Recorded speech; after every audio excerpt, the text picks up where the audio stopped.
तो मेरे प्यारे बच्चों, हम यहाँ पर बात कर रहे हैं थर्मल एक्सपांशन का एक स्पेशल केस, जिसमें हमने दो मेटालिक स्ट्रिप को ज्वाइन किया है और उनको हीट किया है। डेफिनेटली अलग अलग मटेरियल के अगर वो स्ट्रिप होंगे तो उनका थर्मल एक्सपांशन अलग अलग होगा और वो बेंड हो जाएंगे। उसी से रिलेटेड हमको आज कॉन्सेप्ट देखना है। उसी से रिलेटेड हमारी स्क्रीन पर क्वेश्चन है। क्वेश्चन में गिवन है 2 metallic strips each of length L and thickness D, temperature T not are riveted together. एक के ऊपर एक हमने उनको रिवर्ट कर दिया, ज्वाइन कर दिया together so that their end coincide. ठीक है, दोनों का लेंथ इक्वल है, थिकनेस यहाँ पर डी दे रखा है, दोनों का थिकनेस भी इक्वल गिवन है। One strip is made of metal A having linear coefficient of expansion alpha A. जब हम उससे टेम्परेचर को इंक्रीज करते हैं तो उसके लिए यहाँ पर thermal expansion coefficient alpha A given है, और same as it is second metal के लिए अल्फा बी गिवन है। Alpha A is greater than alpha B. यहाँ पर ये छोटा सा पॉइंट है जो आपको याद रख लेना है कि यहाँ पर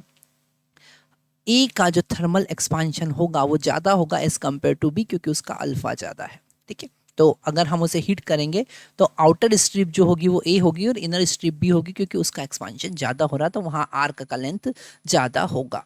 When this bimetallic strip heated to the temperature T plus delta T, मतलब आपने टेम्परेचर डेल्टा टी से बढ़ा दिया, तो outer strip longer than the other and the bimetallic strip bend into the arc of circle and we have to find the radius।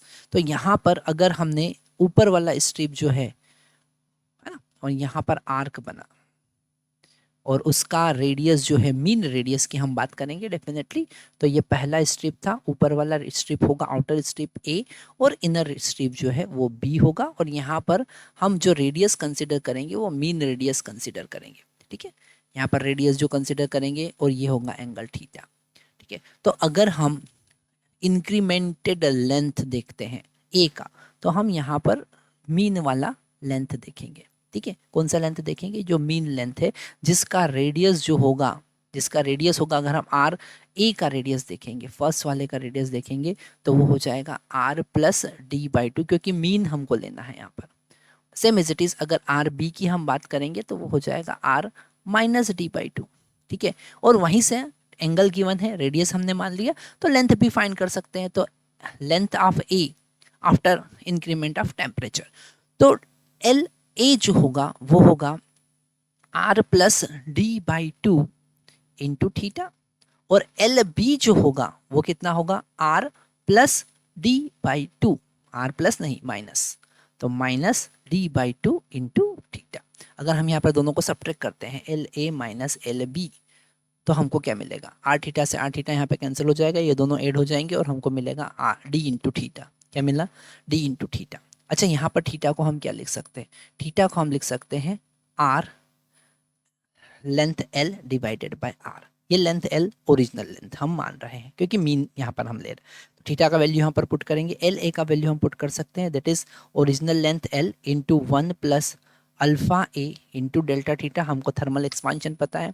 L B का value हम put कर सकते हैं, L into one plus alpha B into theta, that is the new length after the increment of temperature, D as it is, और theta का value L by R. अब यहाँ पर ये एल बाय आर क्यों हमने पुट कर दिया है? क्योंकि यहाँ पर जो मीन लेंथ है वो ओरिजिनल लेंथ ही हम मान के चल रहे हैं। ठीक है, तो यहाँ से सारी चीज़ें कैंसिल होगी, एल से एल कैंसिल हो जाएगा और हमको मिलेगा alpha A minus alpha B into delta T, इधर एल भी कैंसिल हो जाएगा और मिलेगा डी बाय आर। तो यहाँ से आर आप फाइंड कर सकते हैं, R is equal to D divided by alpha A minus alpha B divided by delta T. ठीक है, तो यहाँ पर आप जो मीन रेडियस है वो फाइंड कर सकते हैं उस आर्क का। Thank you very much.